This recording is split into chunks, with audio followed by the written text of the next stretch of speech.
हरे कृष्णा. आज आपण भगवान श्रीकृष्णांच्या सुंदरतेचं गुणगान करणार वल्लभाचार्यांनी लिहिलेलं मधुराष्टकम गाऊया. चला सुरू करूया.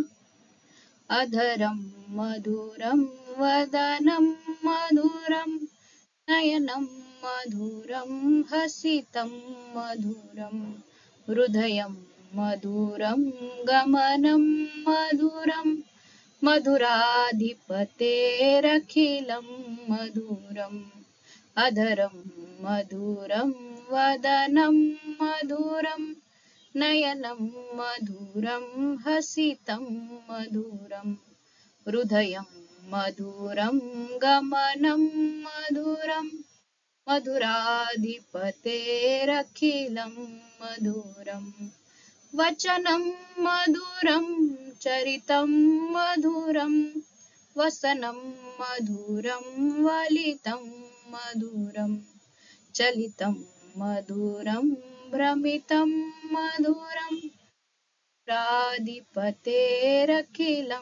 मधुरम् वचनं मधुरं चरितं मधुरं वसनं मधुरं वलितं मधुरं चलितं मधुरं भ्रमितं मधुरं मधुराधिपतेरखिलं मधुरम् वेणुर्मधुरो रेणुर्मधुर निर्मधुरपादौ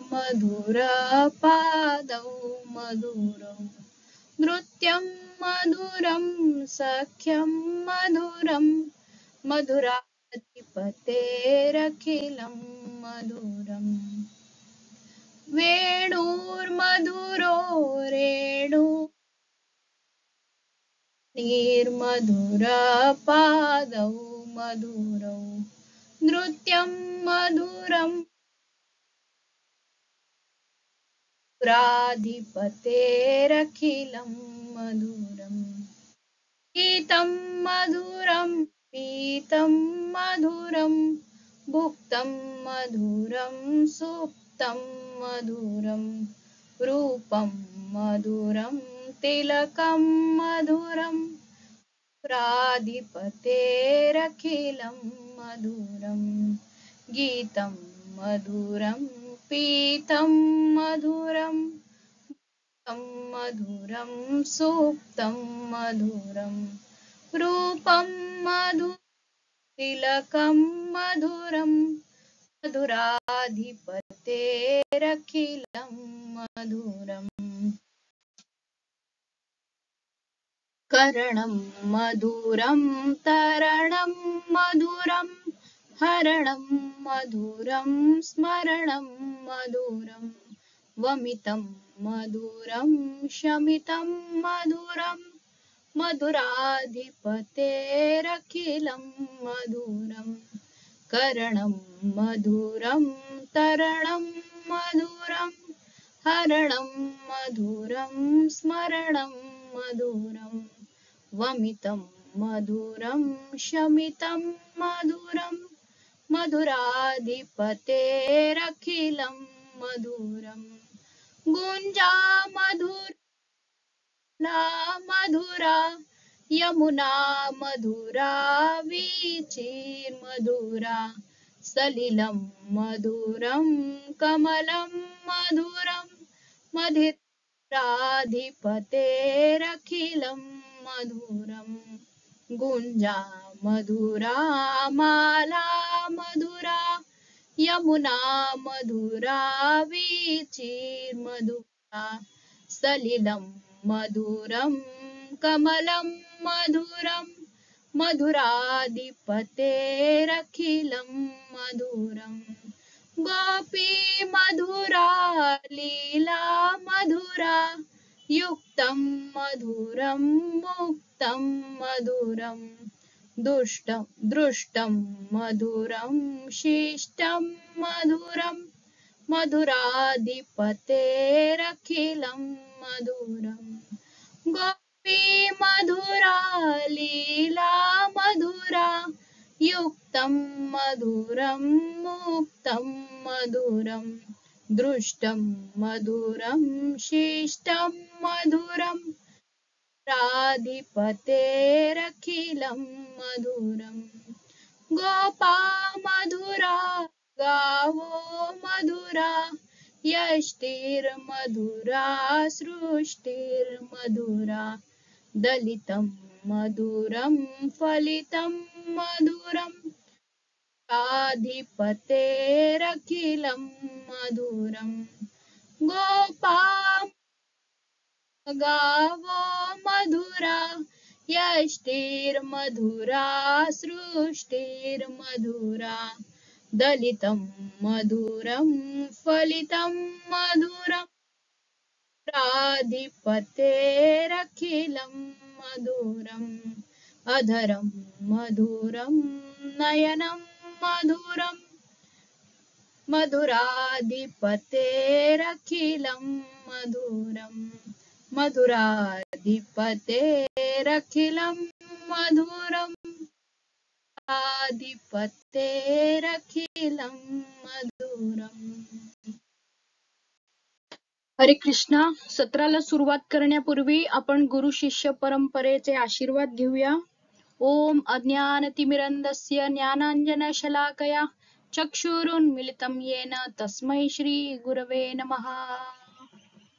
एसी भक्तिवेदांत स्वामी प्रभुपाद, भक्ति सिद्धांत सरस्वती, गौर किशोर, भक्ति विनोद, बलदेव जगन्नाथ, विश्वनाथ, नरोत्तम, कृष्णदास, रघुनाथ जीव, रूप स्वरूप सनातन, श्री चैतन्य महाप्रभु, ईश्वरपुरी, नित्यानंद अद्वैत, माधवेंद्रपुरी, लक्ष्मीपती, व्यासतीर्थ, ब्रह्मण्यतीर्थ, पुरुषोत्तम, जयधर्म, राजेंद्र, विद्यानिधी, दयानिधी, ज्ञानसिंधू, जयतीर्थ, अक्षोभ्य, माधव, नृहरी, पद्मनाभ, मध्व, व्यास, नारद, ब्रह्मा, श्रीकृष्ण. हरे कृष्णा. चला भगवद्गीता वाचूया. या सत्रामध्ये आपल्या सगळ्यांचं स्वागत आहे. आजपासून आपण दुसऱ्या अध्यायाला सुरुवात करत आहोत. मागच्या अध्यायाच्या शेवटी आपण बघितलं की अर्जुन आपलं गांडीव धनुष्य खाली ठेवून बसला आणि म्हणाला की मी आता लढणार नाही. धृतराष्ट्राने येऊन मला मारलं तरी तेच माझ्यासाठी सगळ्यात चांगलं राहील. तर हे जेव्हा संजय धृतराष्ट्राला सांगतात की आता असं दिसतंय की अर्जुनाला युद्ध करायची अजिबात इच्छा नाहीये, तर या गोष्टीमुळे धृतराष्ट्राला खूप आनंद झाला की पांडव आता काही युद्ध करणार नाहीत आणि त्याच्या मनात आशा जागी झाली की माझ्या पुत्रांपासून आता म्हणजे जे काही राज्य आहे ते माझ्याच मुलांना मिळेल. पण संजय पुढे त्यांना सांगतात की असं म्हणजे असं काही होईल असं दिसत नाहीये, कारण कृष्ण आता अर्जुनाला लढण्यासाठी तयार करत आहेत. ते त्यांना काय म्हणतात त्याला, he is aspiring, Krishna is aspiring Arjuna to fight, to not to give up and go ahead and fight. So in this chapter we will discuss the technicalities that Lord Krishna is going to explain. तर अजून एक महत्वाचा मुद्दा इकडे आहे की या अध्यायाला, दुसऱ्या अध्यायाला सांख्य योग किंवा गीतेचे सार असं म्हटलं जातं. कारण या अध्यायामध्ये भगवान श्रीकृष्ण आपल्याला ज्ञान देणार आहेत कर्मयोगाबद्दल, ज्ञान योगाबद्दल आणि भक्ती योगाबद्दल सुद्धा. आणि हेच जे विषय आहेत हे पुढच्या संपूर्ण गीतेमध्ये डिस्कस केले जाणार आहेत. तर या अध्यायामध्ये भगवान श्रीकृष्ण हे अनालिटिकली सांगतात. काय सांगतात की भौतिक शरीर आणि आत्मा याच्यातला जो फरक आहे ते आपल्याला सांगतात. म्हणजे ह्यालाच आत्मा आणि शरीरामध्ये भेद करणं याला आध्यात्मिक भाषेमध्ये ज्ञान म्हणतात किंवा याला सांख्य योग म्हणतात. सांख्य दर्शन म्हणतात, की आत्मा कसा वेगळा आहे आणि भौतिक शरीर कसं वेगळं आहे. ते कसं काय म्हणतात त्याला, आपण जे शर्ट कपडे घालतो त्या कपड्याप्रमाणे आहे आणि आत बसलेली व्यक्ती ही जीवात्मा, ते आपण खरे आहोत. म्हणजे हु आर यू, तर you are a spirit soul. तर त्याचं डिटेल्ड मध्ये विवेचन होणार आहे. आणि त्याचबरोबर सकाम कर्म आणि निष्काम कर्म काय असतं, म्हणजे त्याला इंग्लिश मध्ये म्हणायचं तर वर्किंग विथ अटॅचमेंट आणि वर्किंग विदाउट अटॅचमेंट, त्याच्याबद्दल बोलणार आहेत. आणि स्थितप्रज्ञ कोण आहे, म्हणजे जो जो खऱ्या काय म्हणतात त्याला, जो आत्म्यामध्ये स्थित आहे असा कोण आहे, तो कसा वागतो, कसा बोलतो, या सगळ्याचं डिटेल आपल्याला या अध्यायामध्ये बघायला मिळणार आहे. चला तर मग सुरुवात करूया. अध्याय 2. संजय उवाच तं तथा कृपयाविष्टम् अश्रुपूर्णाकुलेक्षणम् विषिदन्तमिदं वाक्यम् उवाच मधुसूदनः. संजय म्हणाला, करुणेने भारावलेल्या, मन खचलेल्या आणि अश्रूंनी नेत्र भरून आलेल्या अर्जुनाला पाहून मधुसूदन श्रीकृष्ण पुढील प्रमाणे म्हणाले. तात्पर्य: भौतिक करुणा, शोक आणि अश्रू ही सर्व आत्म्याबद्दलची असणाऱ्या अज्ञानाची लक्षणे आहेत. सनातन आत्म्याबद्दल करुणा असणे म्हणजेच आत्मसाक्षात्कार होय. या श्लोकामध्ये मधुसूदन हा शब्द महत्वपूर्ण आहे.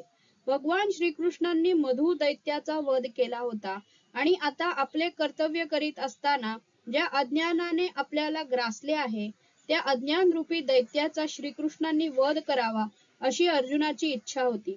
करुणेचा उपयोग कुठे करावा हे कोणालाही समजत नाही. बुडणाऱ्याच्या वस्त्राबद्दल करुणा करणे व्यर्थ आहे. अज्ञानरूपी महासागरात बुडलेल्या मनुष्याला त्याच्या बाह्य वस्त्ररूपी स्थूल शरीराचे रक्षण करून वाचविता येत नाही. जो हे जाणत नाही आणि केवळ बाह्य वस्त्राबद्दल शोक करतो त्याला शूद्र किंवा अनावश्यक शोक करणारा असे म्हटले जाते. आता या ठिकाणी प्रभुपाद म्हणतायत की जो बुडणाऱ्या एखादा माणूस बुडतोय, आता आपण या चित्रात आपण इकडे बघू शकतो की माणूस बुडतोय, पण सपोज त्या माणसाला जर कोणी वाचवायला गेलं आणि त्याला वाचवायचं समजून त्याचे कपडे बाहेर काढून आणले, तो माणूस कुठेतरी भलतीकडे गायबच झाला, तर त्याचा काही उपयोग आहे का? तर त्याचा काहीही उपयोग नाहीये. तर इथे असंच या सिच्युएशन मध्ये आपण जेव्हा आपण भौतिक शरीराचा विचार करतो, कारण भौतिक शरीर हे वरती घातलेल्या शर्टासारखं आहे, ते आपण काढून कधी ना कधीतरी आपल्याला ते टाकूनच द्यायचंय. पण आत बसणारा जो शाश्वत आत्मा आहे, जो आपण आहोत, त्याला वाचवणं जास्ती गरजेचं आहे. आणि त्याला वाचवण्यासाठी आपण हे सगळं भगवद्गीतेचं अध्ययन किंवा अभ्यास करतो आहोत. तर इथे अजून एक महत्वाचा मुद्दा सांगितला गेलाय की भगवंतांना मधुसूदन असं संबोधलं गेलंय, कारण मधु दैत्याचा विनाश भगवंतांनी केला होता. तसाच अज्ञान रूपी मधु दैत्य हा अर्जुनावर हावी झाला आहे आणि अर्जुनाची इच्छा आहे की भगवान श्रीकृष्णांनी त्याचा वध करावा, अशी सुप्त इच्छा इथे व्यक्त केली आहे. तर हे 2 मुद्दे आहेत. एक म्हणजे मधुसूदन का म्हटलं आहे भगवंतांना, आणि दुसरं म्हणजे की बुडणारा जर एखादा माणूस बुडतो आहे तर त्याचे कपडे वाचवण्यात काहीच अर्थ नाहीये. तसंच आपण हे अज्ञान रूपी महासागरात आपणही बुडत आहोत, तर आपण शरीर वाचवण्याचा प्रयत्न तेवढाच करावा जेवढे शरीराला आवश्यक आहे. शरीर टिकवून ठेवण्यासाठी जेवढं आवश्यक आहे तेवढंच करावं असं शास्त्रात सांगितले आहे. हे शास्त्रांचं मत आहे, हे भगवंतांचं मत आहे. ठीक आहे, तर मग पुढे याला आपण अजून डिटेल मध्ये काय आहे ते पुढे प्रभुपाद काय म्हणतायत ते बघूया. अर्जुन हा क्षत्रिय होता आणि अशा प्रकारच्या वर्तणुकीची त्याच्याकडून अपेक्षा नव्हती. परंतु भगवान श्रीकृष्ण अज्ञानी मनुष्याचा शोक नष्ट करू शकतात आणि याच उद्देशाने त्यांनी भगवद्गीता सांगितली. सर्वोच्च अधिकारी भगवान श्रीकृष्ण यांनी सांगितल्याप्रमाणे हा अध्याय आपल्याला भौतिक शरीर आणि आत्मा यांच्या पृथक्करणात्मक विवेचनाद्वारे आत्मसाक्षात्कारासाठी मार्गदर्शन करतो. जेव्हा एखादा मनुष्य सकाम कर्माप्रती अनासक्त होऊन कार्य करतो आणि आत्म्याच्या संकल्पनेत दृढपणे स्थित होतो, त्यालाच या प्रकारच्या साक्षात्काराची प्राप्तीची शक्यता आहे. तर इथे पुन्हा तेच दोन मुद्दे कंटिन्यू करतायत प्रभुपाद. एकतर हा अध्याय आपल्याला पृथक्करणात्मक विश्लेषण करणार आहे की भौतिक देह आणि आत्मा यांच्यात कसा फरक आहे ते, आणि दुसरं म्हणजे हे ज्ञान कधी फलित होईल किंवा हे ज्ञान कोण रिअलाइज करू शकतं. तर पहिली कंडिशन आहे की ती व्यक्ती ही फ्रुटिव्ह ऍक्टिव्हिटीज शी म्हणजे कर्मफलाशी आसक्ती ठेवून कार्य करत नाही. म्हणजे हे पुढे अजून डिटेल मध्ये एक्सप्लेन केलं जाईल येणाऱ्या वर्सेस मध्ये. पण इम्पॉर्टंट मुद्दा हा आहे की फळाची अपेक्षा न करता जी व्यक्ती कर्म करते त्या व्यक्तीला हे ज्ञान मिळेल. आणि दुसरं म्हणजे जो आत्म्यामध्ये स्थित आहे, जो काय म्हणतात त्याला, आत्म्याच्या निश्चित संकल्पने ज्याची दृढ निष्ठा आहे, किंवा जो एकदम ज्याला कॉन्फिडन्स आहे की मी हे शरीर नाही, मी हा आत्मा आहे आणि सध्या हे शरीर मी फक्त धारण केलेलं आहे, ज्याला या दोन गोष्टी आत्मसात ज्यांनी केल्या आहेत त्याला हे परफेक्टली समजणार आहे. आता हे कसं ते आता पुढच्या श्लोकांमध्ये डिटेल मध्ये येईल. श्री भगवान उवाच कुतस्त्वाकश्मलम् इदं विषमे समुपस्थितम् अनार्यजुष्टम् अस्वर्ग्यम् अकीर्तिकरम् अर्जुन.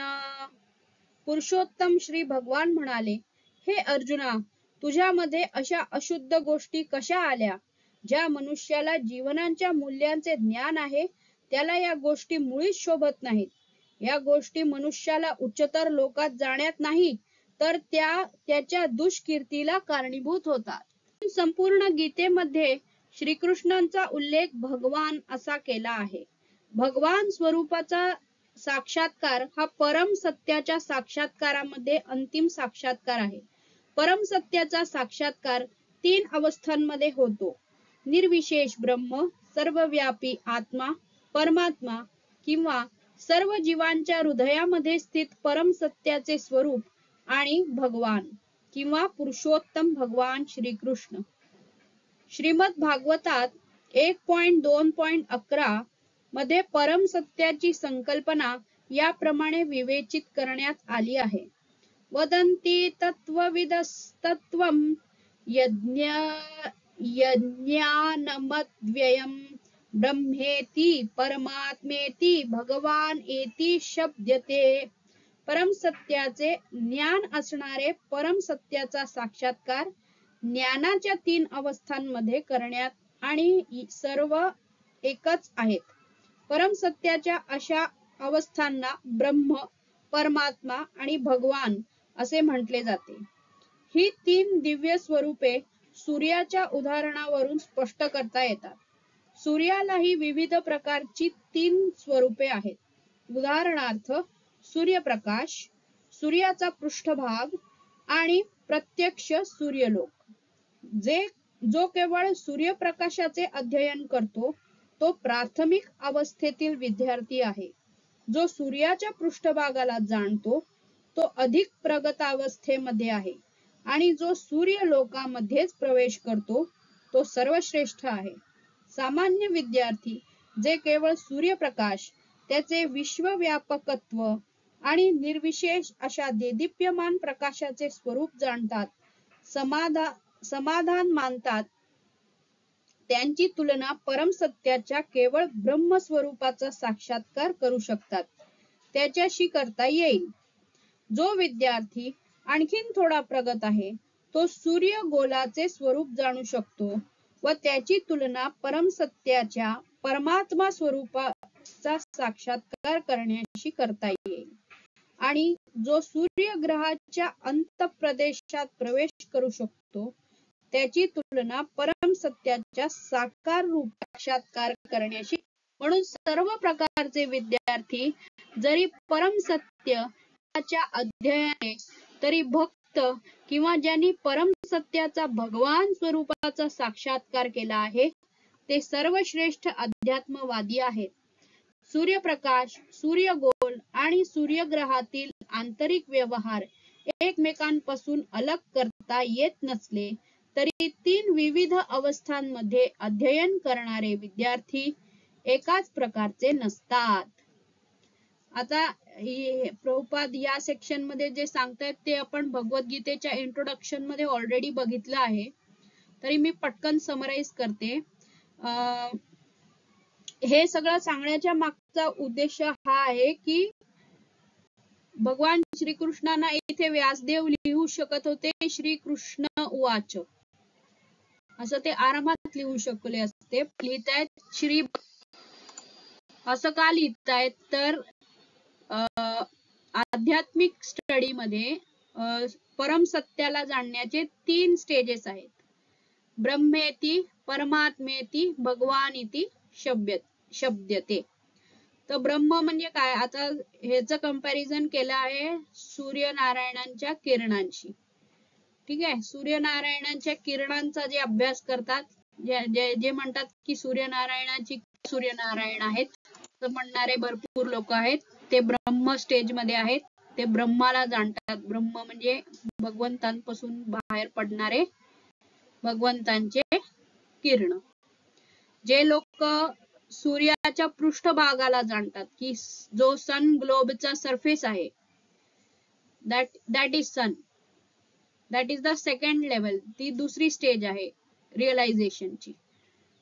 तर जे लोक परमात्माला मानतात की परमात्मा सगळं काही आहे, प्रत्येक जीवामध्ये स्थित जो परमात्मा आहे तोच सगळं काही आहे, हे जे जाणतात that is the second level of realization, that is परमात्मेति. ब्रह्मेति, परमात्मेति, भगवान इति शब्दते. भगवान हे तिसऱ्या प्रकारचं रिअलायझेशन आहे की जिकडे तो सूर्य लोक आहे, it is a sun planet. Sun planet मध्ये जो प्रवेश करतो किंवा सन प्लॅनेट मध्ये जे आहे ते तो जाणू शकतो की बाबा फक्त सूर्य किरणच नाहीत, सूर्याचा पृष्ठभागच नाही, पण सूर्य हा एक तिथे सूर्य लोक आहे आणि तिथे तिकडचा अधिष्ठाता देवता सूर्यनारायण आहेत. हे जो जाणतो त्याच्याकडे थर्ड लेवल ऑफ रिअलायझेशन आहे, ती म्हणजे भगवान इति शब्दते. जो जाणतो की हे ब्रह्मात म्हणजे जी किरणं निघतात, भगवंतांपासून बाहेर निघणारी जी किरणं आहेत ती आहेत ब्रह्मेती. जे प्रत्येक हृदयात जो स्थित आहे परमात्मा रूपी भगवंत स्थित आहेत, हे जो जाणतो आणि या दोन्ही व्यतिरिक्त हे दोन्ही पॉवर असलेले स्वतः साक्षात भगवान आहेत, हे जो जाणतो तो खरा म्हणजे तो आध्यात्मिक लेवलवरचा लेवल 3 चा किंवा उच्च श्रेणीचा अभ्यासक आहे. आणि भगवान श्रीकृष्णांचे भक्त हे त्या उच्च श्रेणीतले आहेत आणि ते जाणतात की ब्रह्म कोण आहे. ब्रह्म म्हणजे भगवान श्रीकृष्णांमधून निघणारे स्पिरिच्युअल एनर्जी जी आहे ती ब्रह्म आहे.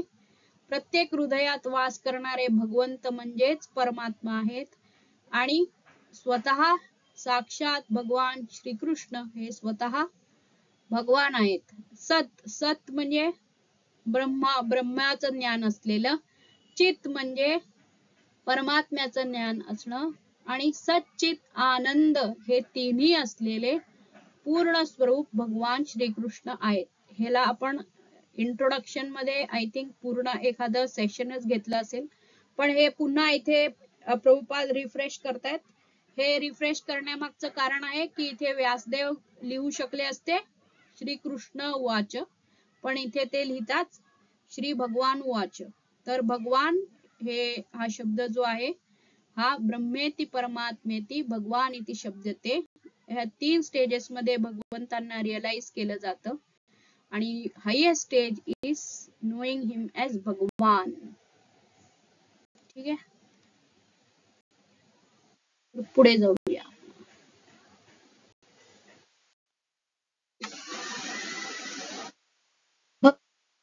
शब्दाचे स्पष्टीकरण व्यासदेवांचे पिता महान आचार्य पराशर मुनी यांनी केले आहे.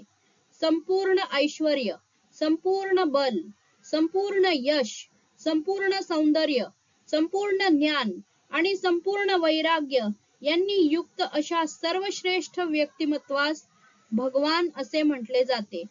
असे अनेक लोक आहेत जे अत्यंत श्रीमंत, अत्यंत बलवान, अत्यंत सुंदर, अत्यंत प्रसिद्ध, अत्यंत ज्ञानी आणि अत्यंत अनासक्त वैरागी आहेत, पण कुणीही ठामपणे सांगू शकत नाही की त्याच्याकडे संपूर्ण ऐश्वर्य, संपूर्ण बल इत्यादी सर्व पूर्ण रूपामध्ये आहे. केवळ श्रीकृष्णच तसे ठामपणे सांगू शकतात, कारण ते पुरुषोत्तम भगवान आहेत. ब्रह्मदेव, भगवान शिव, नारायण किंवा कोणत्याही जीवाकडे श्रीकृष्णा इतके संपूर्ण ऐश्वर्य नाही. म्हणून स्वतः ब्रह्मदेवांनी ब्रह्मसंहितेमध्ये स्पष्टपणे सांगितले आहे की श्रीकृष्ण हेच पुरुषोत्तम भगवान आहेत. त्यांच्या बरोबरीचा किंवा त्यांच्यापेक्षा श्रेष्ठ असा कुणीही नाही. तेच आदिपुरुष किंवा भगवान आहेत व गोविंद या नावाने जाणले जातात आणि तेच सर्व कारणांचे परम कारण आहेत. इथे ब्रह्मदेव म्हणतात ईश्वर परम कृष्ण सच्चिदानंद विग्रह अनादिरादिर गोविंद सर्व कारण कारणम. भगवंतांच्या गुणांनी संपन्न अशा अनेक व्यक्ती आहेत, परंतु श्रीकृष्ण हेच सर्वश्रेष्ठ आहेत, कारण कुणीही त्यांची बरोबरी करू शकत नाही. तेच परम पुरुष आहेत आणि त्यांचे शरीर शाश्वत, पूर्ण ज्ञानमय आणि पूर्ण आनंदमय आहे. सच्चित आनंद विग्रह. तेच आदिपुरुष श्री गोविंद असून सर्व कारणांचे मूळ कारण आहेत. हे आहे ब्रह्मसंहिता 5.1.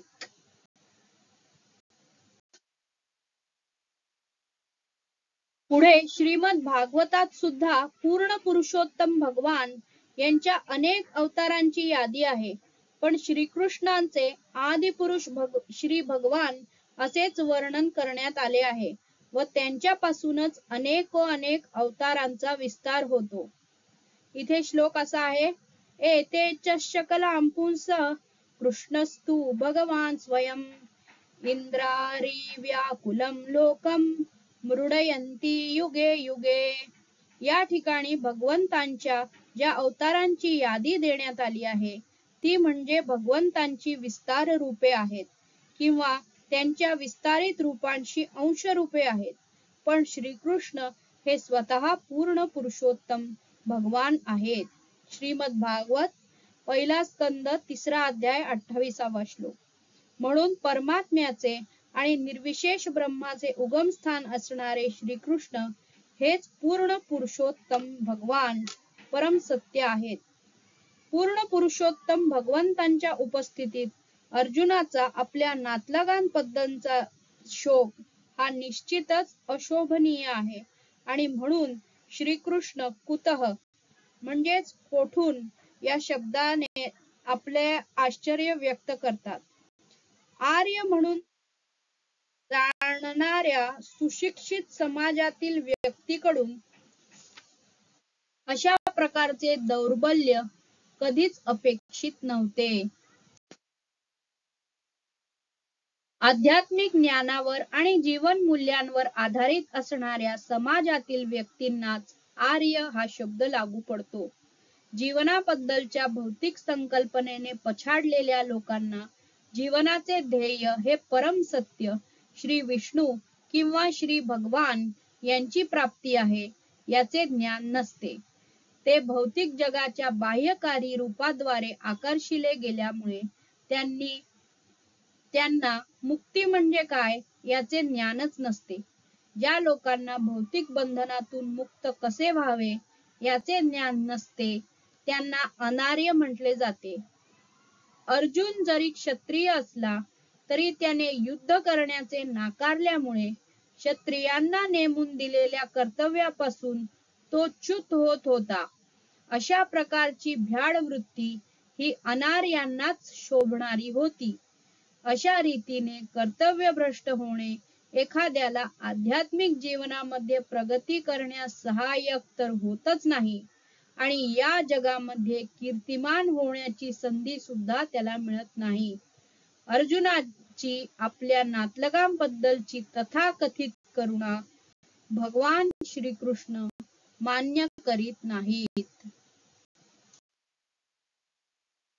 तर या तात्पर्यामध्ये आपण 3 मेन मुद्दे बघितले. पहिला मुद्दा म्हणजे श्री भगवान वाच का म्हटलं आहे, तर भगवान श्रीकृष्ण हे त्याच्या अंडर 3 पॉइंट येतात. ते म्हणजे ब्रह्मेती परमात्मेती भगवानेती शब्दते. ब्रह्मन रिअलायझेशन, परमात्मा रिअलायझेशन आणि भगवान रिअलायझेशन. भगवान रिअलायझेशन हे हायेस्ट फॉर्मचं आहे. पराशर मुनींनी व्याख्या दिली आहे की भगवान कोण आहे, ज्याच्याकडे संपूर्ण ऐश्वर्य, संपूर्ण ज्ञान, संपूर्ण शक्ती हे सगळं एकाच वेळी ज्याच्याकडे असतं तो भगवान असतो. आणि हे सगळं एकाच वेळी असणारी व्यक्ती म्हणजे भगवान श्रीकृष्ण आहेत. आपण जगात बघतो की बऱ्याच जणांकडे सौंदर्य असतं, पैसा म्हणजे संपत्ती असते, पण त्यांच्याकडे ज्ञान नसतं. किंवा ज्याच्याकडे भरपूर ज्ञान असतं त्यांच्याकडे संपत्ती नसते किंवा त्याच्याकडे सौंदर्य नसतं. किंवा एखाद्याकडे भरपूर संपत्ती असते पण सौंदर्य नाही. असे आपण भरपूर विविध कॉम्बिनेशन बघतो. पण हे सगळं एकत्रित ज्याच्याकडे आहे ते आहेत भगवान आणि ते एकमेव आहेत भगवान श्रीकृष्ण. बऱ्याचदा भगवान शिवजींना पण भगवान म्हणून संबोधलं जातं किंवा ब्रह्माजींना पण भगवान म्हणून संबोधलं जातं. पण शिवजी आणि ब्रह्माजी यांच्याकडे पण भगवान श्रीकृष्ण इतक्या क्वालिटीज नाहीत, त्यांच्याकडे थोड्या क्वालिटीज कमी आहेत. तर ते दॅट इज अनदर डिस्कशन, त्याच्यामध्ये आपण नको जाऊया. इथे आपण भगवान हा शब्द का वापरलाय तर ह्याचं दुसरं कारण आहे पराशर मुनींनी दिलेलं डेफिनेशन. तिसरं आहे ब्रह्माजींनी सांगितलेलं ईश्वर परम कृष्ण सच्चिदानंद विग्रह अनादिरादिर गोविंद सर्व कारण कारणम. सर्व कारणांचं एकमेव कारण आहे ते म्हणजे गोविंद नाव असलेले भगवान श्रीकृष्ण. आणि श्रीमद भागवतातही म्हटलेलं आहे एतेश सकलम पुंसा कृष्णस्तु भगवान स्वयं. जे काही अवतार जे या चॅप्टर मध्ये एक्सप्लेन होतात तिथे हा श्लोक येतो आणि तिथे असं सांगितलं आहे की कृष्णस्तु भगवान स्वयं, भगवान श्रीकृष्ण हेच भगवान आहेत. तर भगवान ही डेफिनेशन स्पष्ट केल्यावर प्रभुपाद पुढे सांगतात की आर्य कोण आणि अनार्य कोण. आपण जे बघतो आर्य सिव्हिलायझेशन हे आपण हिस्ट्रीमध्ये इतिहासात आपण ऐकलेलं आहे की आर्यन सिव्हिलायझेशन, कोणीतरी आर्यन लोक युरोप मधून आले आणि त्यांनी आर्यन सिव्हिलायझेशन एस्टॅब्लिश केलं असं भंपक काहीतरी आपल्याला इतिहासामध्ये शिकवलं गेलं आहे. पण इथे ही डेफिनेशन दिलेली आहे की आर्य कोणाला म्हणतात तर जो one who is spiritually realised, ज्याला भौतिक शरीर आणि आत्मा ह्याच्यामधला फरक माहिती आहे आणि कोणाला जास्ती इम्पॉर्टन्स दिला पाहिजे तर आत्म्याला जास्ती इम्पॉर्टन्स देऊन जो आत्मसाक्षात्काराकडे जी संस्कृती होती आपली, जी प्रत्येक लेवलला आपल्याला सांगत होती की मनुष्य जीवनाचा उद्देश हे भगवान श्रीकृष्णांची प्राप्ती करणं किंवा मुक्ती, भौतिक अवस्थेतून आपल्या स्वतःला मुक्त करून घेणं ही आहे. म्हणजे काय आपले जे 4 स्टेजेस आहेत धर्म अर्थ काम आणि मोक्ष, हे 4 गोष्टी सांगणारी जी संस्कृती आहे ती आर्य संस्कृती आहे. आणि इथे भगवान श्रीकृष्ण या श्लोकामध्ये अनार्य हा शब्द वापरून अर्जुनाला संबोधन करतात की तू काय अनार्यासारखा वागतो आहेस. याचा अर्थ की की तू आपल्या भौतिक संकल्पनेत अडकलेला आहेस आणि ज्याचा शोक करण्याची गरज नाही आहे, ज्यांचा शोक करण्याची गरज नाही आहे त्यांचा तू शोक करतो आहेस. तर हा एक मुद्दा आहे. आणि इन दी एंड प्रभुपाद असं म्हणतात की जो कर्तव्यापासून विचलित होतो, जो आपल्या कर्तव्यापासून विचलित होतो, हा खूप महत्वाचा मुद्दा आहे. की जो आपल्या कर्तव्यापासून विचलित होतो तो ना आध्यात्मिक जीवनात प्रयत्न करू शकत, म्हणजे आध्यात्मिक जीवनात तर त्याची प्रगती नाही होत, त्याचबरोबर त्याला भौतिक जगातही प्रसिद्धी मिळत नाही, परंतु त्याचा अपमान होतो, तो दुष्कीर्ती प्राप्त होते त्याला. ठीक आहे. तर सगळ्यात महत्वाचा मुद्दा आहे की आपल्या कर्तव्यापासून आपण विचलित होऊ नये. आपलं कर्तव्य काय आहे हे जाणणं आपलं कर्तव्य आहे आणि त्यानुसार आपण आपलं कर्तव्य करणं हेच आपल्याला आध्यात्मिक जीवनातही प्रगती देईल आणि भौतिक जीवनात सुद्धा प्रसिद्धी देईल. तर इथे अर्जुनाला श्रीकृष्ण सांगतात की तू आपल्या कर्तव्यापासून विचलित झालेला आहेस आणि हे ना तुला भौतिक कीर्ती देईल ना तुझी आध्यात्मिक प्रगती होईल. हे पुढच्या श्लोकांमध्ये स्पष्टपणे भगवंत स्पष्टपणे सांगतील. आणि ही जी करुणा आहे आपल्या नातेवाईकांची जी मानलेली करुणा आहे ती भगवंतांना मान्य नाही. क्लैब्यं मास्मगमपार्थ एतत्त्वयि उपद्यते शूद्रं हृदय दौर्बल्यं त्यक्त्वा उत्तिष्ठ परंतप. हे पार्थ, अशा ही नपुसंकतेची कास धरू नकोस. असे करणे तुला शोभत नाही. अंतःकरणाचे असे क्षुद्र दुबळे पण सोडून दे आणि हे परंतप उठ. तात्पर्य: अर्जुनाला या ठिकाणी पृथेचा पुत्र म्हणून संबोधण्यात आले आहे. श्रीकृष्णांचे पिता वसुदेव यांची पृथा ही बहीण असल्यामुळे अर्जुनाचे व श्रीकृष्णांचे रक्ताचे नाते होते. जर एखाद्या क्षत्रियाचा पुत्र युद्ध करण्यास नकारत असेल तर तो केवळ नावापुरता क्षत्रिय राहतो, आणि जर एखादा ब्राह्मण पुत्र अपवित्र कार्य करीत असेल तर तो सुद्धा केवळ नावापुरताच ब्राह्मण राहतो. असे क्षत्रिय आणि ब्राह्मण म्हणजे त्यांच्या पित्याचे नालायक पुत्र होत. म्हणून अर्जुनाने याप्रमाणे नालायक क्षत्रिय पुत्र होऊ नये अशी श्रीकृष्णाची इच्छा होती. अर्जुन हा श्रीकृष्णांचा अत्यंत जिवलग मित्र होता आणि श्रीकृष्ण रथावर प्रत्यक्षपणे त्याला मार्गदर्शन करीत होते. परंतु या सर्व गोष्टी अनुकूल असताना जर अर्जुनाने युद्धाचा त्याग केला तर ते त्याच्याकडून अपकीर्तिकारक कार्य घडले असते. म्हणून श्रीकृष्ण म्हणतात की अर्जुनाच्या ठिकाणी अशा प्रकारची प्रवृत्ती असणे हे त्याच्यासारख्या व्यक्तीला शोभण्यासारखे नाही. आपल्याला अत्यंत आदरणीय असणारे भीष्म आणि आपले नातलग यांच्याबद्दलच्या आपल्या उदार मनोवृत्तीच्या सबबीवर आपण युद्ध करण्याचे सोडून देतो असा युक्तिवाद अर्जुन कदाचित करील. पण श्रीकृष्णांच्या मताप्रमाणे अशा प्रकारचे औदार्य म्हणजे वास्तविकपणे मनोदौर्बल्यच आहे. अशा प्रकारच्या मिथ्या औदार्याला कोणत्याही अधिकारवंतांनी संमती दिलेली नाही.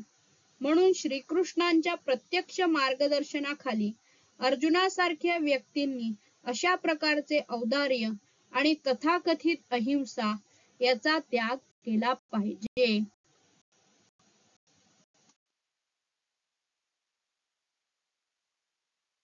जेव्हा भगवान श्रीकृष्ण अर्जुनाला म्हणतात की ही नपुसकतेची कास धरू नकोस, तर त्याच्या पुढे अर्जुन म्हणतात की अर्जुन काय म्हणतात ते आपण बघूया. अर्जुन उवाच कथं भीष्ममहं संख्ये द्रोणं च मधुसूदन इषुभिः प्रतियोत्स्यामि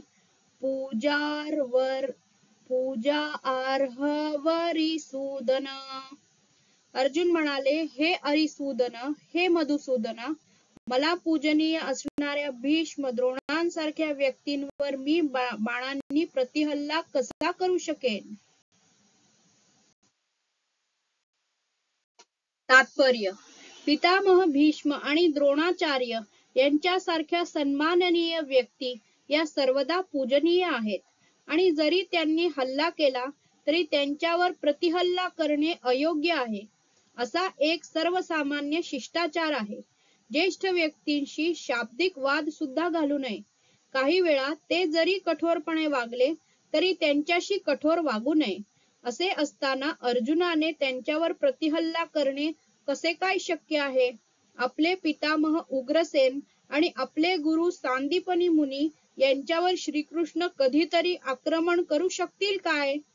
अर्जुनाने श्रीकृष्णांजवळ केलेले हे काही युक्तिवाद आहे. दिस इज अ फ्रेंडली कॉन्व्हर्सेशन. जिकडे श्रीकृष्ण पहिल्यांदा सांगतात, अरे काय झालंय तुला, अशी नपुंसकतेप्रमाणे काय वागतो आहेस.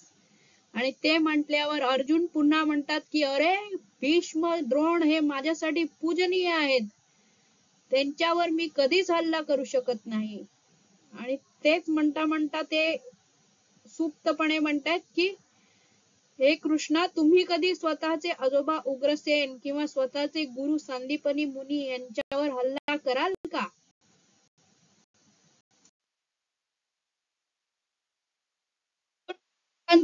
हि महानुभावन श्रेय भोक्तुम वैक्ष्यम अपि इह लोके हत्वा अर्थ कामान तु गुरुन इह एव भुंजीय भोगान उरुधीर प्रदिग्धान. महात्मा सम असणाऱ्या माझ्या गुरुजनांना मारून जगण्यापेक्षा भिक्षा मागून जगणे अधिक श्रेयस्कर आहे. जरी त्यांना भौतिक लाभाची इच्छा असली तरी ते ज्येष्ठ आहेत. जर त्यांची हत्या केली तर ते आपले सर्व भोग रक्तरंजित होतील. तात्पर्य. धर्मग्रंथातील नियमानुसार जो गुरु निंद्य कर्म करण्यात गुंतला आहे व जो विवेक शून्य झाला आहे त्याचा त्याग करण्यास काहीच हरकत नाही. दुर्योधनाच्या आर्थिक पाठिंब्यामुळे भीष्म आणि द्रोण यांना दुर्योधनाची बाजू घेणे भागच होते. वास्तविकपणे केवळ आर्थिक सहाय्यतेच्या आधारावर त्यांनी दुर्योधनाची बाजू घेणे योग्य नव्हते. या परिस्थितीमुळे त्यांनी गुरु म्हणून आपली आदरणीयता गमावली होती. पण असे असले तरी अर्जुनाला वाटते की ते सर्वजण त्याच्यापेक्षा ज्येष्ठ आहेत आणि म्हणून त्यांची हत्या करून भौतिक लाभाचा उपभोग घेणे म्हणजे रक्ताने माखलेल्या लुटीचा भोग घेण्यासारखेच आहे. तर इथे तात्पर्यामध्ये प्रभुपाद सांगतात की जो गुरु आपल्या मार्गातून भ्रष्ट झाला आहे त्याचा त्याग करणे उचित असते. आणि आपण बघतो की इथे महाभारतात आपण बघितलेलं आहे की द्रोणाचार्यांनी ही नोकरी स्वीकार केली आणि आता ते दुर्योधनाच्या म्हणजे हस्तिनापूरच्या पैशा खातर, काय बोलतात त्याला, बॉलिवूडच्या भाषेत म्हणायचं असेल तर नमक, मैंने आपका नमक खाया है, तर तस त्या म्हणून त्यांना कौरवांची बाजू घ्यायला लागली होती. आणि हे झाले द्रोणाचार्यांची स्टोरी. आणि दुसरीकडे भीष्म पितामह हे वचनबद्ध होते आपल्या भीष्म प्रतिज्ञेने की मी कायम हस्तिनापूरचा जो थ्रोन आहे त्याला हे करीन. त्यांना माहिती नव्हतं की पुढे काय होणार आहे, म्हणून कधी पण असे you never make any such promises which you cannot keep और which are very very difficult to keep. So Bhishmadev आणि द्रोणाचार्य या दोघांनाही मारण्यात काहीच हरकत नव्हती.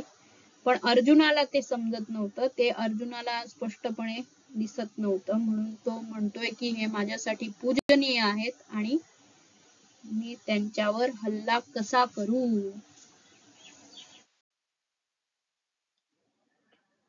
न चैतद्विदमः कतरन्नो गरीयो यद्वा जयेम यदि वा नो जयेषु यानव हत्वा न जिजीविषामस्तेव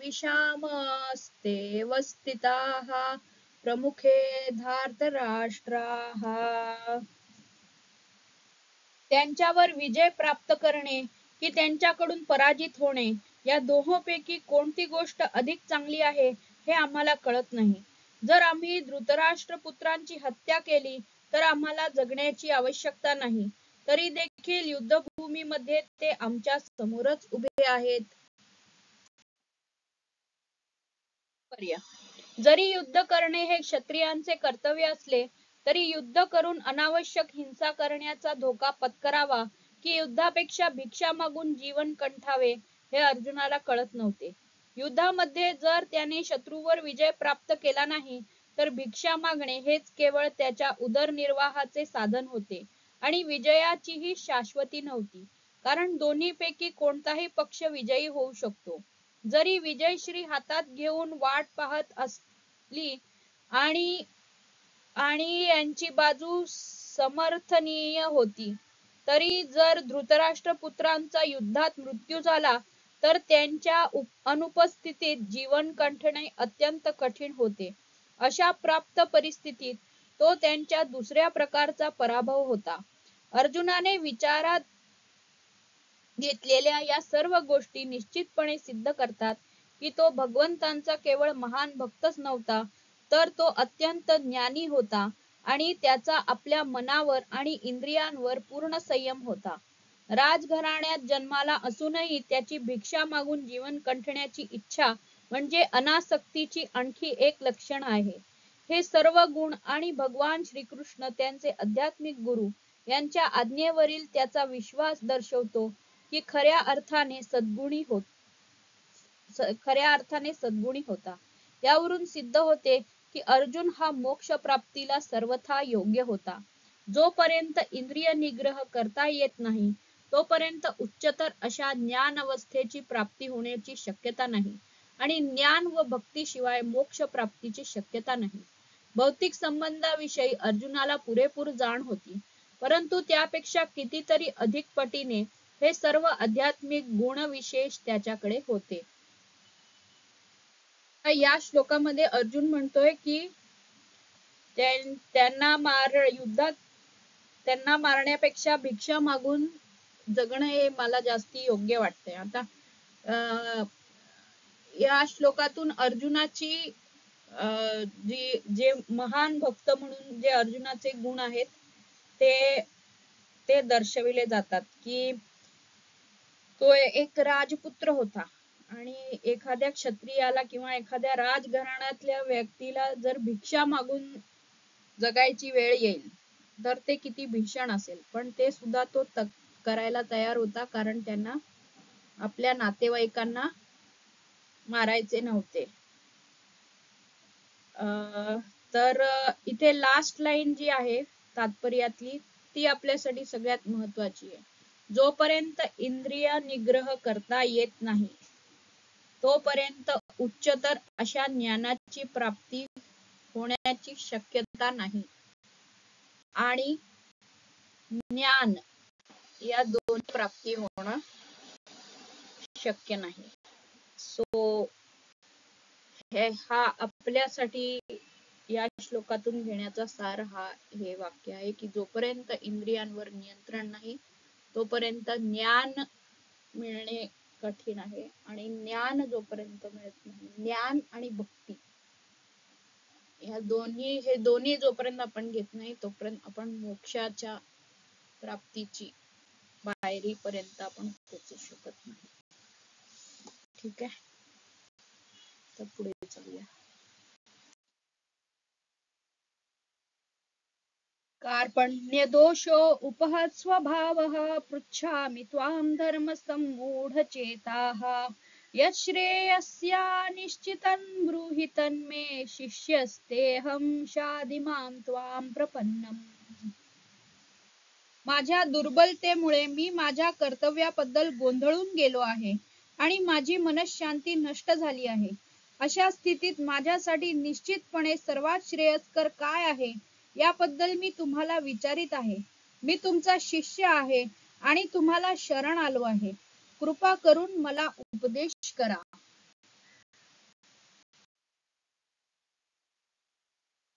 आता या श्लोकात आपण बघितलेलं आहे की अर्जुन पूर्णपणे गोंधळलेला आहे आणि या गोंधळलेल्या परिस्थितीत काय करावे हे त्याला काही समजत नाहीये.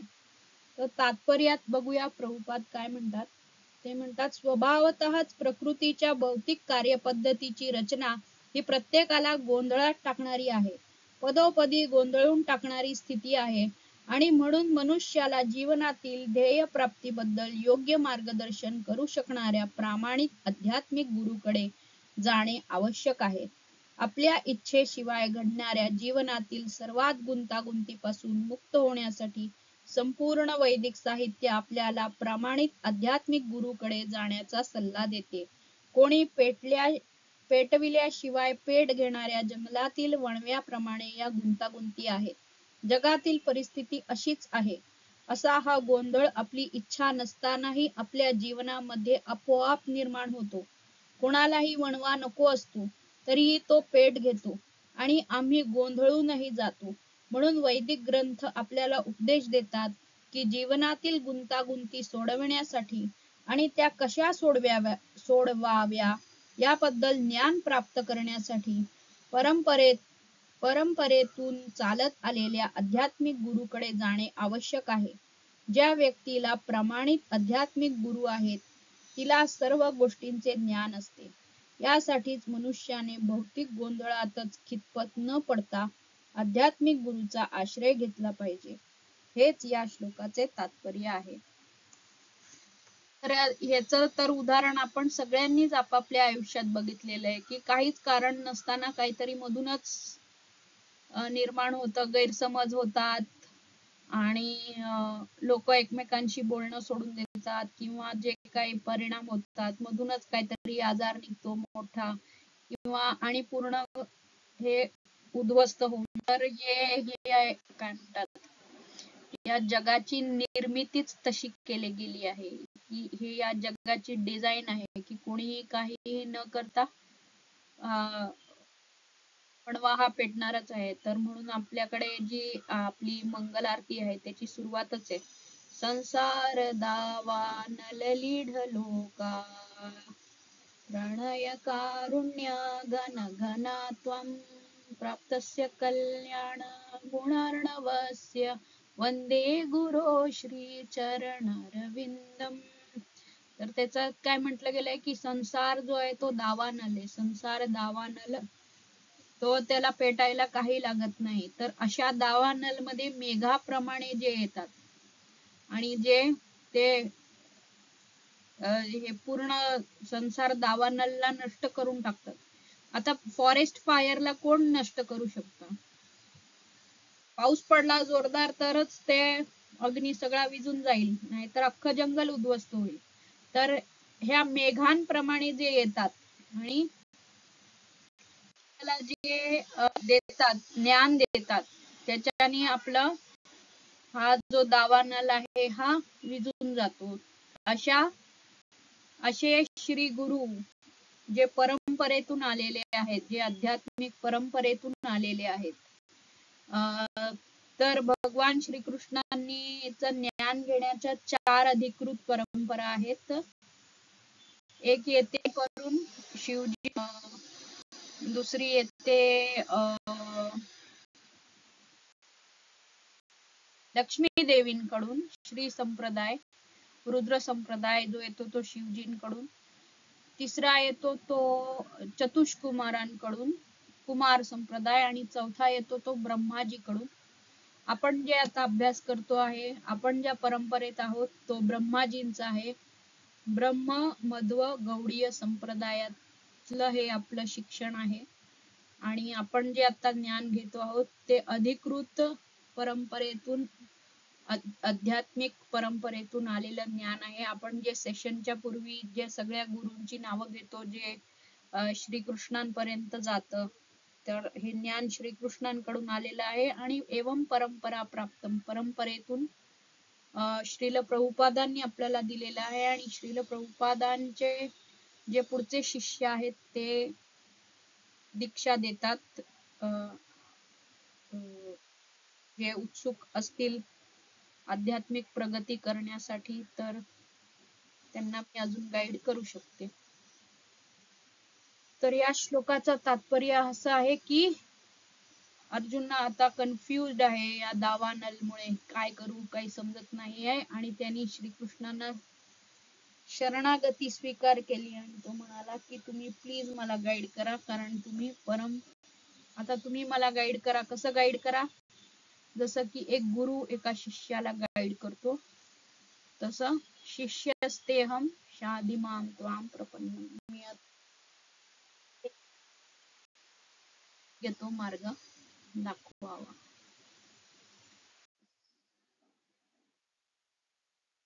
पुढे तात्पर्यात प्रभुपाद म्हणतात, कोणता माणूस भौतिक गोंधळात सापडतो?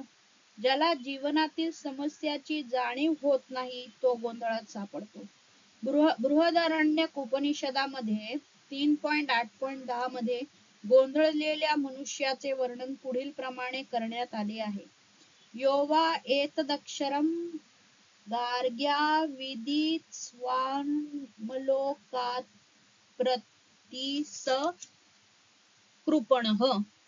मानव असूनही जो जीवनातील समस्या सोडवित नाही आणि आत्मसाक्षात्काराचे ज्ञान प्राप्त न करता कुत्र्या मांजरांप्रमाणे या जगाचा त्याग करतो तो कृपण मनुष्य होय. जीवनासाठी हे मनुष्य जीवन म्हणजे एक अत्यंत मौल्यवान संपत्तीप्रमाणे आहे, ज्या योगे तो जीवनातील समस्यांचे निराकरण करू शकतो. म्हणून या संधीचा जो योग्य प्रकारे लाभ घेत नाही तोच कृपण आहे. उलट पक्षी ब्राह्मण असतो तो या शरीराद्वारे जीवनातील सर्व समस्या सोडण्याइतपत असतो. यम गर्गी विदित्वा स्मालोकात प्रेती स ब्राह्मणः. देहात्मबुद्धीने वश झालेला कृपण व्यक्ती आपले कुटुंब, समाज, राष्ट्र इत्यादी प्रती अत्यंत आसक्त होऊन आपला वेळ वाया घालवितात. त्वचा रोगाच्या आहारी जाऊन मनुष्य आपल्या कुटुंबावर, उदाहरणार्थ आपल्या पत्नीवर, मुलांवर व इतर सदस्यांवर आसक्त होतो. कृपण व्यक्तीला वाटते की तो आपल्या कुटुंबियांचे मृत्यूपासून संरक्षण करू शकतो, किंवा त्याला वाटते की आपले कुटुंब किंवा समाज आपल्या मृत्यूच्या दाढेतून वाचवू शकतात. आपल्या मुलांची काळजी घेणाऱ्या पशूंमध्येही अशा प्रकारची कुटुंबाबद्दलची आसक्ती आढळून येते. तर या पार्ट मध्ये प्रभुपाद आपल्याला कृपण आणि ब्राह्मण याच्यातला फरक सांगतात. तर भौतिक गोंधळात कोण सापडतो? तर ज्याला धर्मतत्वांचे ज्ञान नसते किंवा ज्याला मनुष्य देहाचा उद्देश काय आहे ते माहिती नाहीये. त्याला त्याचं डेफिनेशन दिलेलं आहे. आपल्या वैदिक संस्कृतीमध्ये प्रत्येक गोष्टीच्या मागे त्याचं डेफिनेशन दिलं जातं. जसं की पुढच्या श्लोकांमध्ये आपण बघितलं तर भगवान कोणाला म्हणतात, तर त्याचे डेफिनेशन दिलेलं आहे. ज्याच्याकडे संपूर्ण ज्ञान, संपूर्ण संपत्ती, संपूर्ण अशा 6 गोष्टी दिलेल्या आहेत. complete wealth, complete renunciation,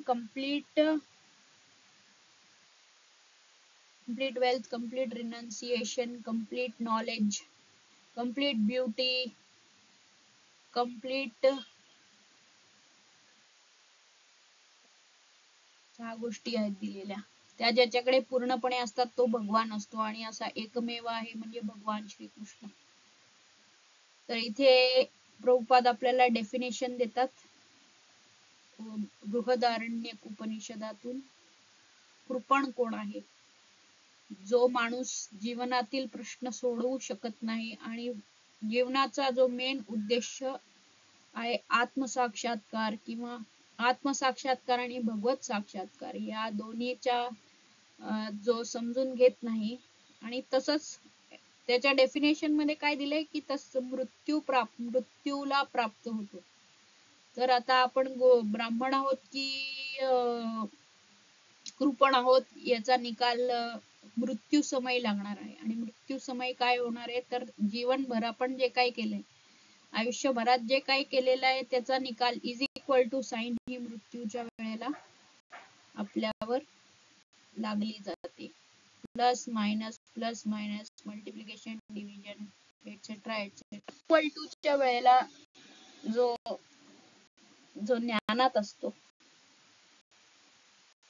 तो ब्राह्मण असतो. किंवा ब्राह्मण म्हणजे जो प्रयत्न करतो की मी कोण आहे हे शोधतो. मी कोण आहे, माझ्या जीवनात हा दावानल अग्नी का लागला आहे, माझ्या जीवनात या समस्या का येत आहेत, या समस्यांचं मी समाधान कसं करू. जो आध्यात्मिक गुरुचा शोध घेतो, जो या प्रश्न सोडवायला बघतो आणि जो एका प्रामाणिक आध्यात्मिक गुरुचा शोध घेतो आणि मग भगवान श्रीकृष्ण हे स्वतः हृदयात, प्रत्येकाच्या हृदयात स्थित असल्यामुळे ते योग्य गुरुकडे त्या व्यक्तीला पोचवतात आणि तो आपला समस्यांचं निवारण करून ज्ञान मिळवतो आणि भक्ती मिळवतो आणि मुक्तीच्या पथावर अग्रसर होतो आणि पुन्हा भगवान श्रीकृष्णांकडे जाऊन पोचतो. तर हा झाला ब्राह्मण. तर याच्याशी रिलेटेड एक स्टोरी येते भागवतम मध्ये.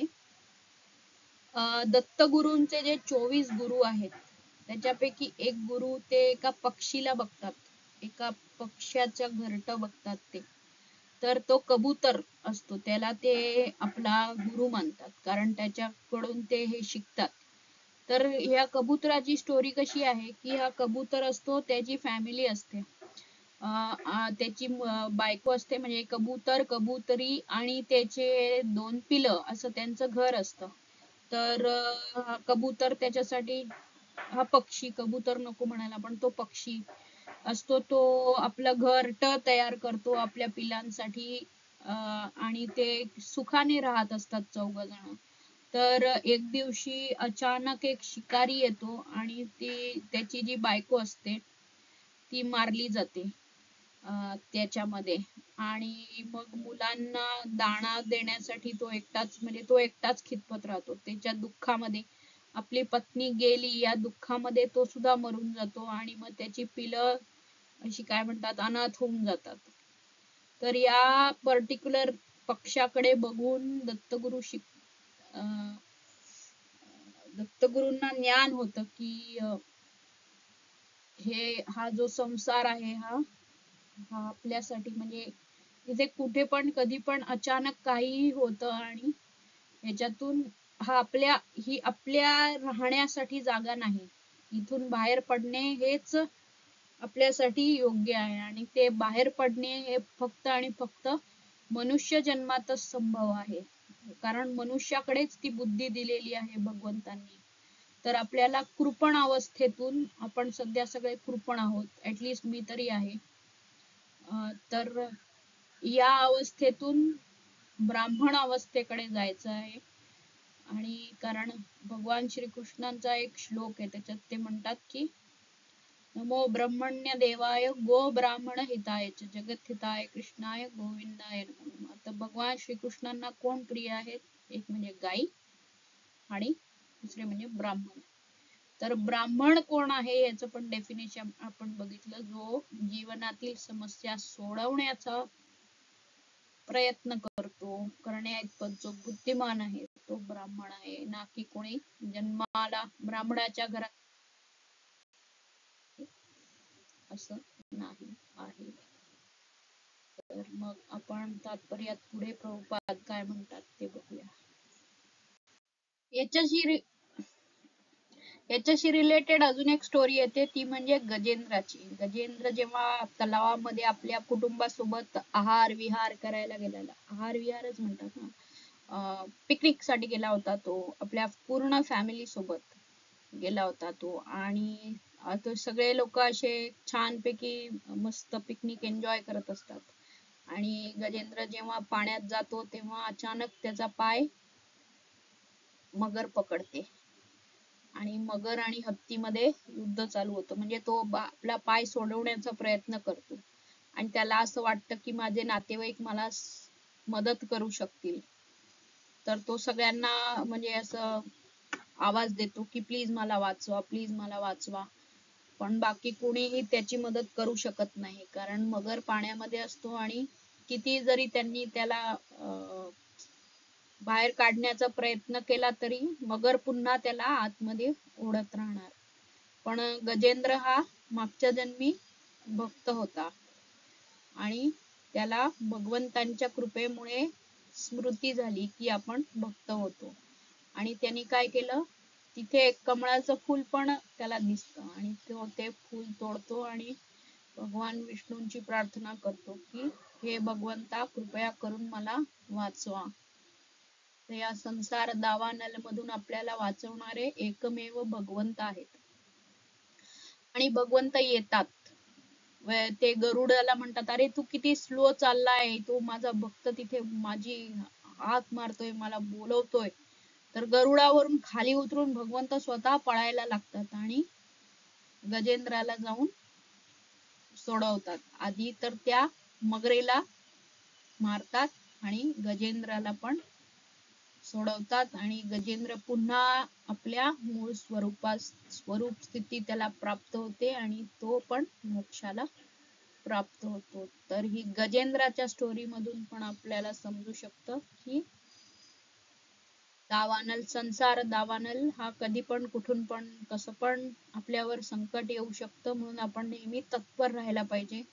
आपण भगवंतांची शरण घ्यायला पाहिजे आणि त्याच्यातून आपल्याला सोडवणारे भगवंत आहेत आणि भगवंतांपर्यंत आपल्याला नेणारे आध्यात्मिक गुरु आहेत.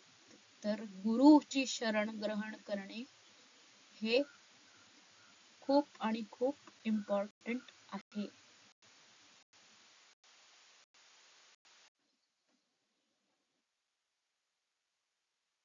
तर तात्पर्यात पुढे प्रभुपाद म्हणतात, अर्जुन हा बुद्धिमान असल्यामुळे त्याने जाणले की आपल्या कुटुंबियांबद्दलची आसक्ती आणि त्यांना मृत्यूपासून वाचवण्याची आपली इच्छा ही आपल्या गोंधळास कारणीभूत आहे.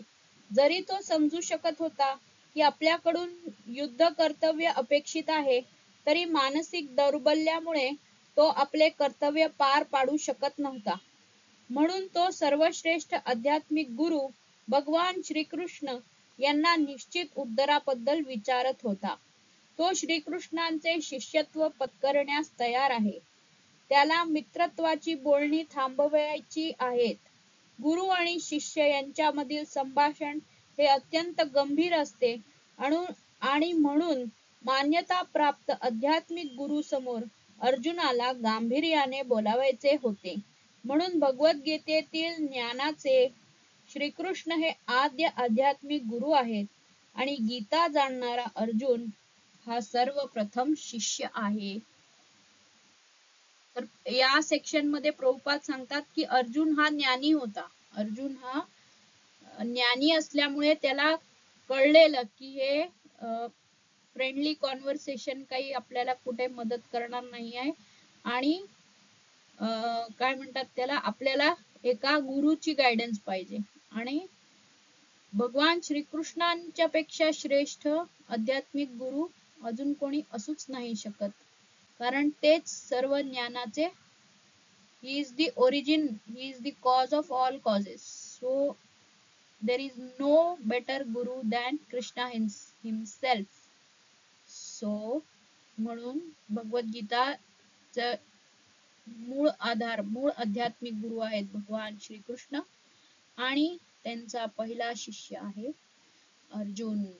आणि अर्जुनाप्रमाणे गुण जर आपण डेव्हलप केले तर भगवद्गीता इझिली डाउनलोड होते आपल्या फाईल मध्ये, आपल्या ब्रेन मध्ये इझिली डाउनलोड होते जर आपण अर्जुनासारखे गुण डेव्हलप केले तर.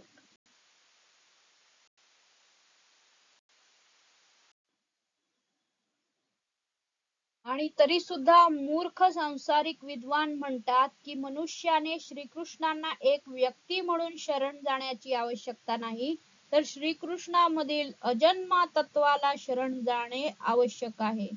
श्रीकृष्णांच्या अंतर व बाह्य स्वरूपामध्ये काहीही फरक नाही.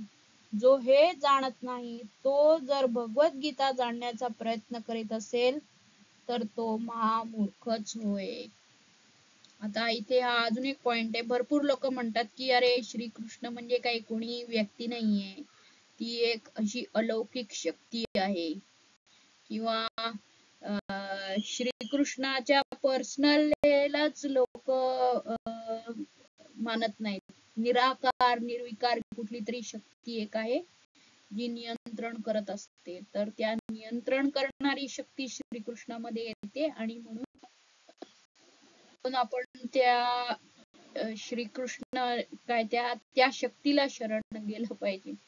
आता जर श्रीकृष्ण हे यांच्यात आतमध्ये आणि बाहेर डिफरन्स आहे हे जर जे लोक म्हणतात, जर श्रीकृष्ण, तर मग त्या व्यक्तीकडून जर आपण भगवद्गीता समजली, जर आपण त्यांचे परपोर्ट्स ऐकले किंवा वाचले, तर आपण पुरते गोंधळात जाऊ आणि आपलं नुकसान होईल. म्हणून better not believe in anything and everything that is said about Bhagavad Gita. Let it be understood from the authentic sources. एवं परंपरा प्राप्तम, एवं परंपरेतून जे ज्ञान आलेलं आहे, ज्याच्यात कुणीही आपल्या मताप्रमाणे बदल केलेला नाहीये, की मला असं वाटतं की असं असं म्हटलंय, मला असं वाटतं, अरे मला असं वाटलं तसं वाटलं नाहीच आहे. भगवंतांना काय वाटतं ती भगवद्गीता आहे. आणि भगवान श्रीकृष्ण जे म्हणत आहेत ते जाणून घेणं खूप महत्वाचे आहे.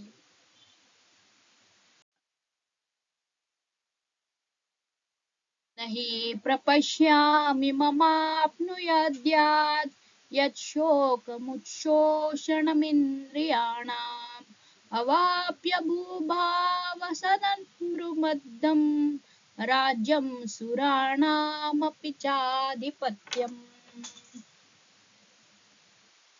ज्या योगे माझ्या इंद्रियांना शुष्क पडणाऱ्या शोकाला नाहीसे करता येईल असा उपायच मला दिसत नाही.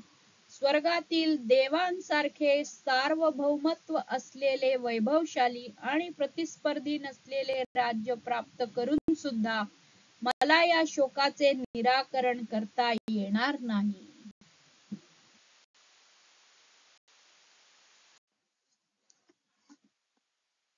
तात्पर्य: धर्मतत्व आणि नीती नियमांच्या ज्ञानावर आधारित अर्जुनाने अनेक युक्तिवाद केले, परंतु असे प्रतीत होते की आपले आध्यात्मिक गुरु भगवान श्रीकृष्ण यांच्या सहाय्याशिवाय तो आपली वास्तविक समस्या सोडवू शकला नाही. ज्या समस्यांमुळे त्याचे संपूर्ण अस्तित्वच शुष्क पडत होते, त्या समस्यांचे निराकरण करणे हे त्याच्या तथाकथित ज्ञानाद्वारे शक्य आहे हे त्याने जाणले. भगवान श्रीकृष्णांसारख्या आध्यात्मिक गुरुविना आपल्या अडचणी सोडविणे त्याला अशक्यप्राय झाले. जीवनातील समस्या सोडविण्यासाठी पुस्तकी ज्ञान, विद्वत्यादी गुरु या बाबतीत सहाय्य करू शकतो. म्हणून यावरून असा निष्कर्ष निघतो की जो पूर्णपणे कृष्ण भावना भावित आहे तो वास्तविकपणे आध्यात्मिक गुरु आहे, कारण तो जीवनातील समस्या सोडवू शकतो. भगवान श्री चैतन्य महाप्रभू सांगतात की एखाद्याचा सामाजिक दर्जा कोणताही असला तरी जर तो कृष्ण भावनेच्या विज्ञानात पारंगत असेल तर तोच खरा आध्यात्मिक गुरु आहे. चैतन्य महाप्रभू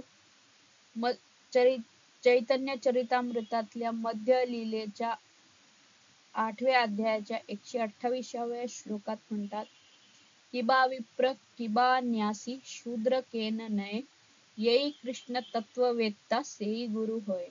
एखाद्या व्यक्तीचे विप्र वैदिक ज्ञानातील विद्वान असणे, हलक्या जातीत जन्माला येणे किंवा संन्यासाश्रमात असणे हे महत्वपूर्ण नाही, परंतु जर व्यक्ती कृष्ण विज्ञानामध्ये पारंगत असेल तर ती परिपूर्ण आणि अधिकृत आध्यात्मिक गुरु होय.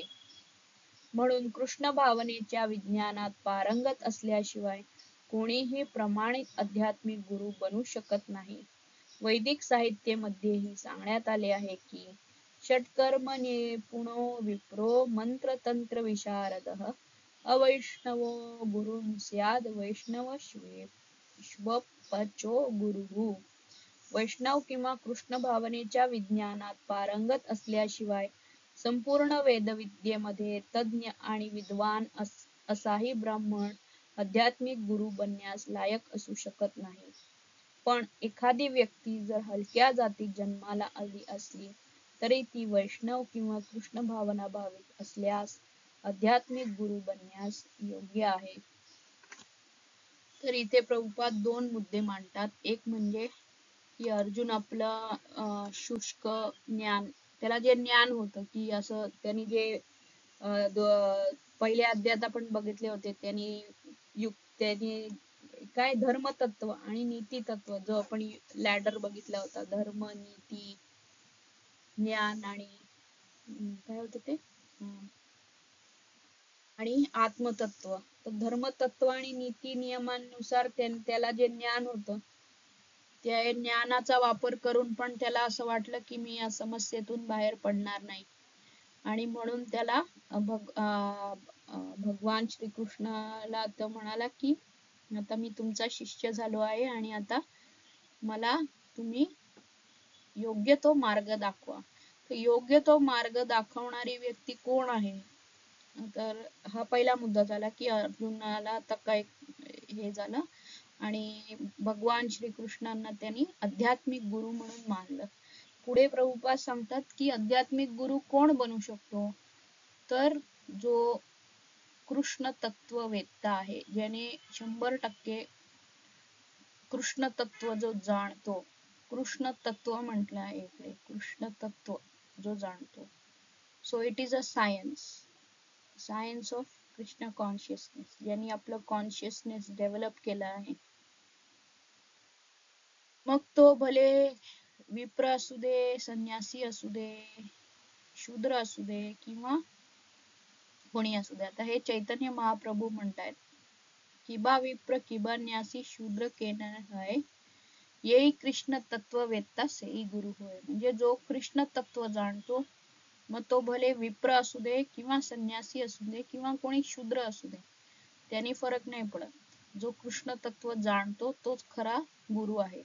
आणि जो आपल्याला कृष्णाजवळ नेतो, कृष्णाच्या जवळ नेतो, कृष्ण तत्व जाणतो, जो आपल्या जीवनात ते उतरवतो आणि जो आपल्याला दुसऱ्याला गाईड करतो, तो खरा आध्यात्मिक गुरु होय. बाकी सगळे लुटायला बसले आहेत आणि कलियुगात यांची संख्या खूप खूप जास्ती आहे.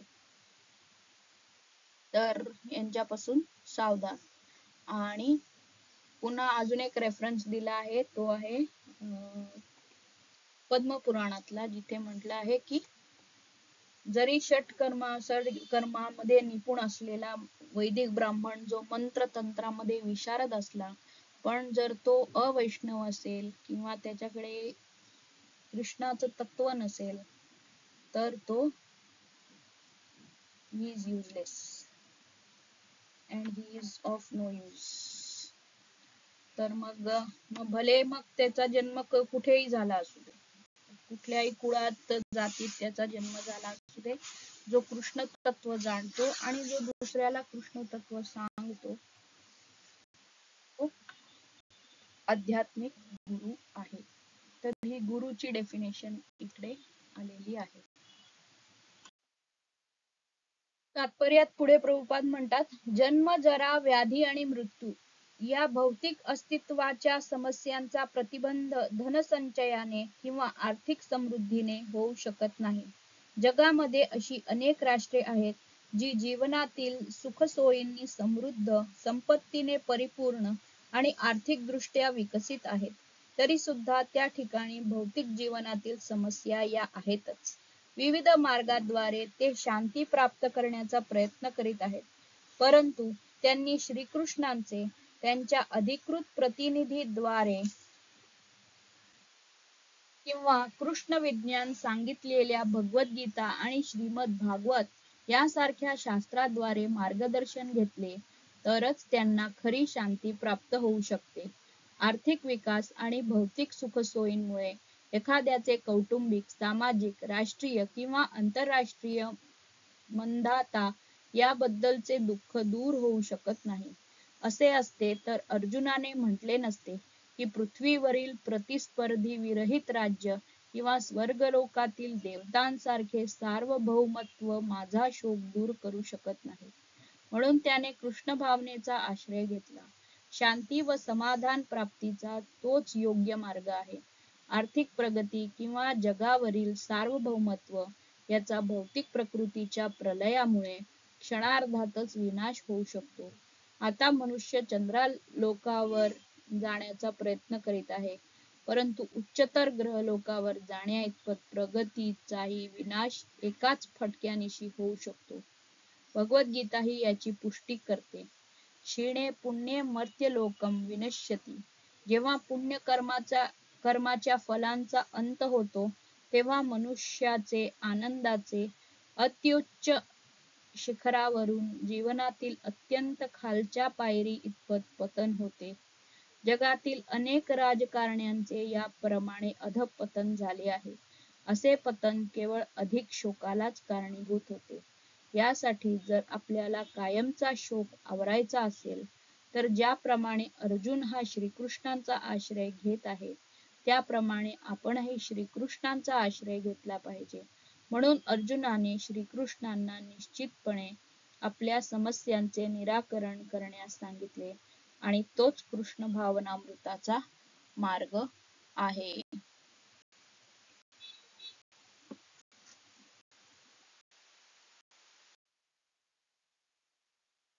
संजय उवाच एवमुक्त्वा ऋषिकेशं गुडाकेश परन्तप न योत्स्य इति गोविंद मुक्त्वा तूष्णी बभूवः. संजय म्हणाला, याप्रमाणे बोलून झाल्यावर परंतप अर्जुन श्रीकृष्णांना म्हणाला, हे गोविंद, मी युद्ध करणार नाही, आणि स्तब्ध झाला. तात्पर्य: अर्जुन युद्ध करणार नव्हता व त्याऐवजी युद्धभूमीचा त्याग करून भिक्षाटन करण्यास जाणार होता हे समजल्यावर धृतराष्ट्राला नक्कीच आनंद झाला असला पाहिजे. पण शत्रूला मारण्याइतपत अर्जुन सक्षम आहे असे सांगून संजयने धृतराष्ट्राची निराशा केली. थोड्या वेळापुरता जरी अर्जुन आपल्या कुटुंबावरील प्रेमामुळे व्याकुळ झाला होता तरी तो शिष्य म्हणून परमश्रेष्ठ आध्यात्मिक गुरु श्रीकृष्ण यांना शरण गेला. यावरून असे दिसून येते की थोड्याच कालावधीत तो कौटुंबिक आसक्तीमुळे उत्पन्न झालेल्या मिथ्या शोकातून मुक्त होईल आणि आत्मसाक्षात्काराच्या ज्ञानाने किंवा कृष्ण भावनेने परिपूर्ण होऊन निश्चितपणे युद्ध करेल.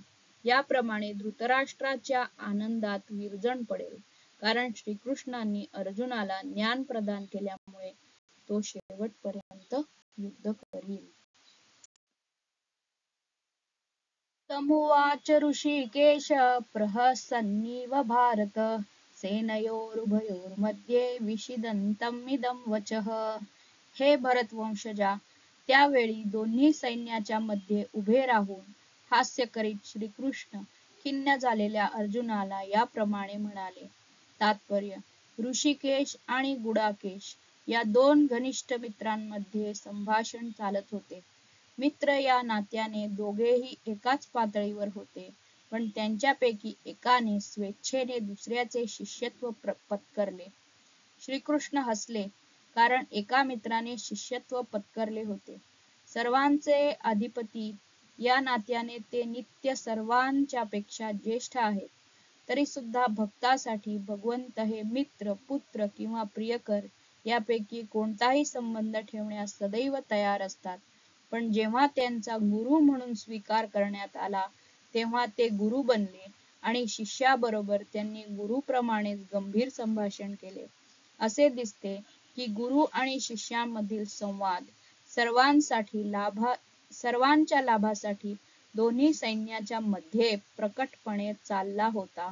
म्हणून भगवद्गीतेतील संवाद हा फक्त विशिष्ट व्यक्ती, समाज, जातीसाठी नसून तो सर्वांसाठी आहे आणि त्याचे श्रवण करण्याचा मित्र अथवा शत्रू दोघांनाही समान अधिकार आहे.